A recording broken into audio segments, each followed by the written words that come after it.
Assalamualaikum warahmatullahi wabarakatuh. Perkenalkan, saya Tri Arsila dengan NIM 1902101 dari Program Studi Administrasi Pendidikan Angkatan 2019, kelas 6A Universitas Pendidikan Indonesia. Nah, video ini dibuat dalam rangka memenuhi ujian akhir semester mata kuliah Seminar Pendidikan Agama Islam yang diampu oleh Bapak Dr. Cucu Surahman. Nah, dan di video kali ini saya akan membahas terkait tema yang saya dan kelompok saya angkat, yaitu terkait Islam dan pernikahan, yang dimana kami mengambil judul Fenomena Pernikahan Virtual di Masa Pandemi. Nah, tentunya setiap orang yang berada di dunia ini tuh telah dipasang-pasangkan gitu ya melalui pernikahan. Nah, mengapa kami mengambil judul tersebut? Karena dengan adanya pandemi COVID-19 yang menjadi salah satu bencana dan menyebabkan banyaknya perubahan yang terjadi gitu ya, bukan hanya di Indonesia tetapi juga di dunia.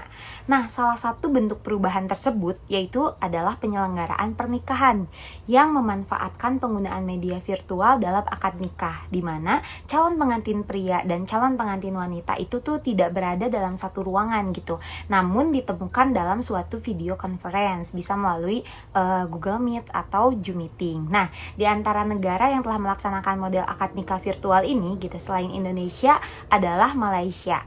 Nah, secara umum juga pernikahan virtual ini tuh sama saja ya hikmahnya dengan pernikahan pada biasanya atau konvensional gitu. Nah, hanya saja secara teknis tuh berbeda karena pernikahan secara virtual ini menggunakan akses internet dan bisa dilakukan juga ketika calon pengantin ini tuh tidak satu tempat yang sama atau dipisahkan oleh jarak, sehingga kami tertarik untuk meneliti hal tersebut.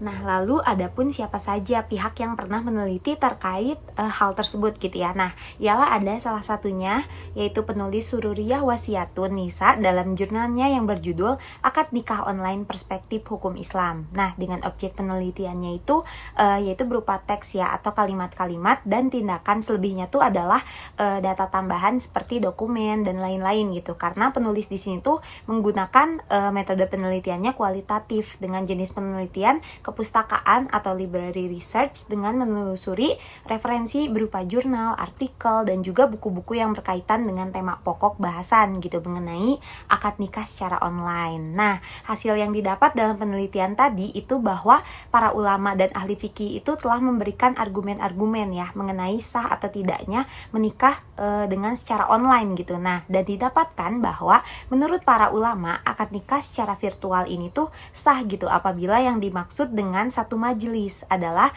yaitu satu waktu, bukan satu tempat akad, sehingga setelah mengucapkan ijab, qabul itu segera diucapkan. Nah, lalu selanjutnya mengapa saya dan kelompok juga meneliti terkait pernikahan atau akad virtual gitu ya. Karena dengan adanya pandemi COVID ini tuh membuat semakin maraknya pernikahan virtual ini terjadi. Walaupun sebelumnya itu dari adanya pandemi ini tuh sudah dilakukan gitu ya oleh salah satu pasangan yang menikah secara virtual dikarenakan mempelai prianya tuh berada di New York dan mempelai wanitanya berada di Indonesia. Nah, lalu pernikahannya tuh dilakukan dengan menggunakan video call talkie.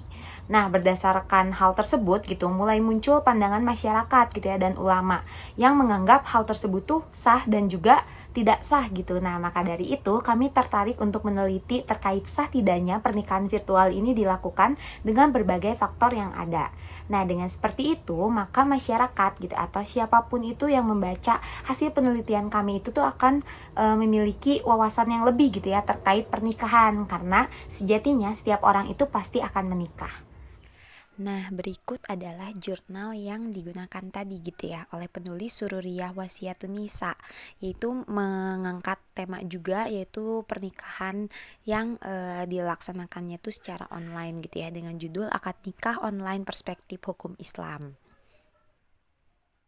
Nah, adapun metode penelitian yang saya dan kelompok saya gunakan yaitu metode kualitatif ya, di mana akan dihasilkannya tuh data deskriptif berupa kata-kata tertulis atau lisan dari orang-orang dan juga perilaku yang diamati gitu. Nah, adapun penelitian kualitatif yang kami gunakan itu ialah pertama-tama dengan adanya angket kuesioner ya melalui link Google Form yang dibagikan atau disebarkan kepada responden, yaitu responden yang saat kami targetkan pendidikan itu adalah mahasiswa dan juga masyarakat. Nah, lalu setelah itu kami melakukan wawancara mendalam gitu dengan sumber utamanya atau data primernya tuh salah satu pendakwah ya, yaitu ustazah, terkait dengan penelitian kami yaitu pernikahan virtual yang pertanyaan wawancaranya tuh kami rangkum gitu ya dari hasil kuesioner yang kami sebarkan sebelumnya. Nah, sehingga didapatkan hasil yang bisa menjawab pertanyaan yang responden jawab gitu. Sehingga dengan adanya hasil penelitian dan jurnal yang kami buat itu tuh dapat menjadi suatu jawaban. Nah, lalu dari penelitian tersebut kami juga mendapatkan hasil temuan gitu bahwa pernikahan itu tuh menjadi wajib ya atas orang yang sudah mampu gitu, dan ia khawatir terjerumus pada perbuatan zina gitu. Sehingga dengan adanya pernikahan virtual ini tuh dapat dikatakan bahwa seseorang yang sudah siap dan memenuhi kemampuan pernikahan maka lebih baik disegerakan. Nah, karena Islam itu tidak pernah mempersulit umatnya untuk segala urusan gitu, sekalipun itu pernikahan. Dan jangan juga karena adanya pandemi seperti sekarang itu gitu ya menjadi penghambat dalam menunaikan ibadah yaitu pernikahan. Nah, sehingga kelompok kami menyimpulkan bahwa pernikahan virtual ini dianggap sah karena sejatinya orang yang sudah siap menikah itu harus disegerakan selagi tetap memenuhi rukun dan syarat dari pernikahan itu sendiri.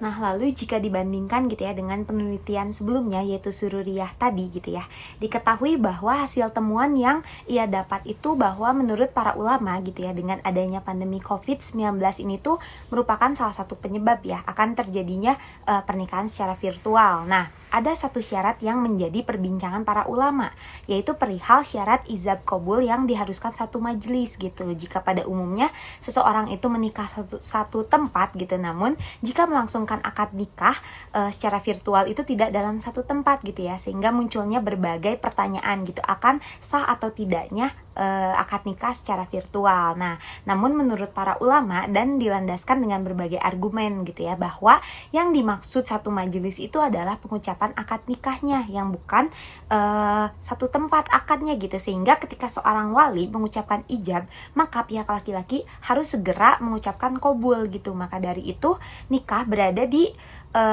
yang memiliki akses yang untuk berinteraksi jarak jauh gitu, seperti Zoom atau video call dan lain-lainnya, sehingga itu tuh dapat memudahkan calon pengantin yang akan menikah dan terkendala dengan jarak.